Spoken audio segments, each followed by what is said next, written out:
शिबरान नासिर साहब city court पहुंच चुके हैं और ज़हीर और शब्बीर भी पहुंच गया है।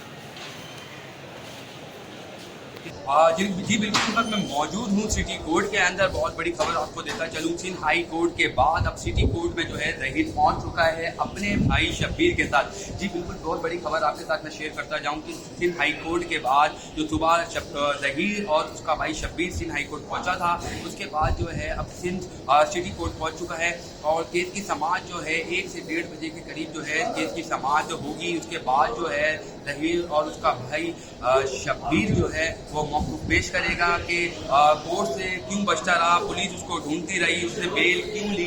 पहले जो इसने लाहौर हाई कोर्ट से 7 दिन की बेल ली थी, उसके बाद जो है ख़त्म होते ही उसने रब्ता किया भावलपुर हाई कोर्ट से, उसके बाद उसको वहाँ से मनसूख कर दी गई उसकी बेल। उसके बाद वो मुल्तान हाई कोर्ट से ज़हीर ने रब्ता किया, तो मुल्तान हाई कोर्ट में उसको 19 जुलाई 22 जुलाई तक की बेल मिली, जो 2022 तक की ये बेल थी। उसके बाद जो है आज सुबह ही हाई कोर्ट के बाद जो है अब सिटी कोर्ट शब्बीर और उसका भाई ज़हीर, जो कि अब मरकजी मुल्ज़िम है, वो सिटी कोर्ट पहुंच चुका है और केस की समाअत 1 बजे शुरू होने जा रही है और देखना ये है कि समाअत के बाद क्या फैसला आता है। जी।